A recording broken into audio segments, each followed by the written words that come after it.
اللهم إني أسألك علما نافعا ورزقا طيبا وعملا متقبلا.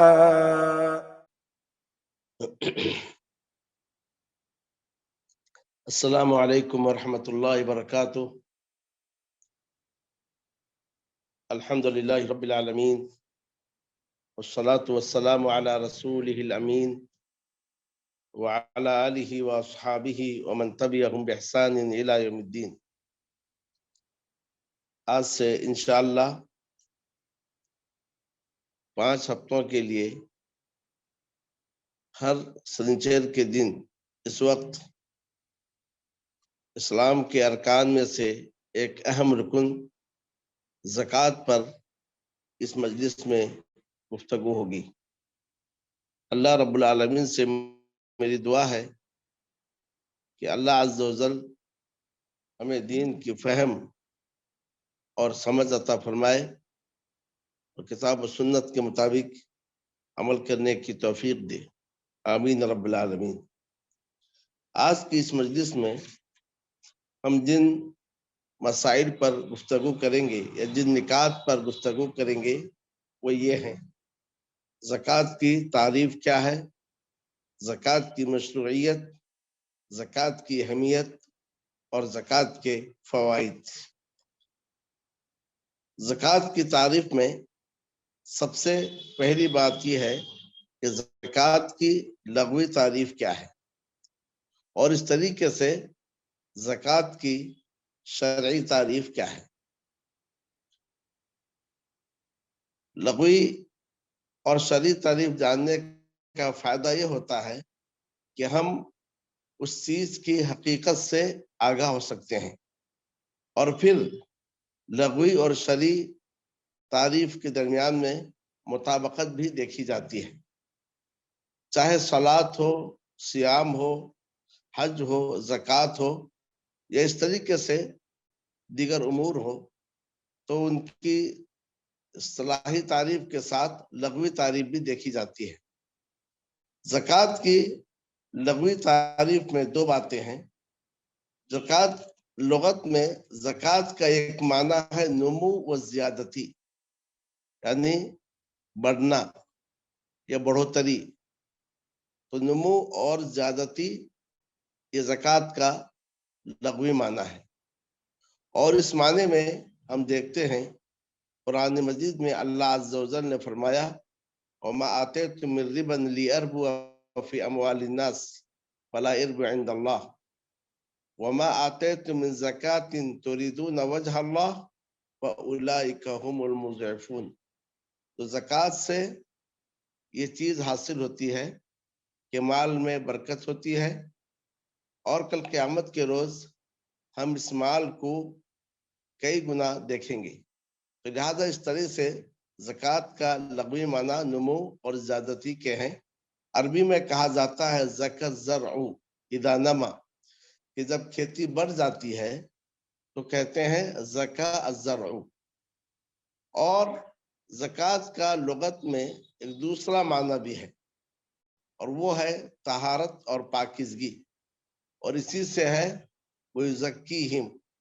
اللہ عز و جل نے فرمایا: خُذْ مِنْ أَمْوَالِهِمْ صَدَقَةً تُطَهِّرُهُمْ وَتُزَكِّيهِمْ بِهَا. تو آپ ان کے مالوں سے زکوٰۃ لیجئے، اس سے آپ انہیں پاک کریں گے اور ان کا تزکیہ کریں گے. تو اس طرح سے زکوٰۃ کے 2 لغوی معنی ہیں. پہلا معنی ہے نمو و زیادتی اور دوسرا معنی ہے طہارت و پاکیزگی. اور ہم زکوٰۃ میں ان دونوں چیزوں کو دیکھتے ہیں. زکوٰۃ سے مال میں نمو و زیادتی ہوتی ہے اور زکوٰۃ سے زکوٰۃ دینے والے کے نفس میں طہارت اور پاکیزگی حاصل ہوتی ہے. اب سوال یہ ہے کہ زکوٰۃ کا شرعی معنی کیا ہے؟ شرعی مصطلحات کا اعتبار اس کی شرعی تعریف سے ہوگا، لغوی تعریف سے اس کا اعتبار نہیں ہوگا. مثلا نماز ہے، نماز کا معنی ہے دعا. تو کوئی کہے کہ نماز کا معنی، صلاۃ کا معنی دعا ہے، تو ہم صرف دعا کر لیں گے، اس سے اس کی نماز نہیں ہوگی. تو گویا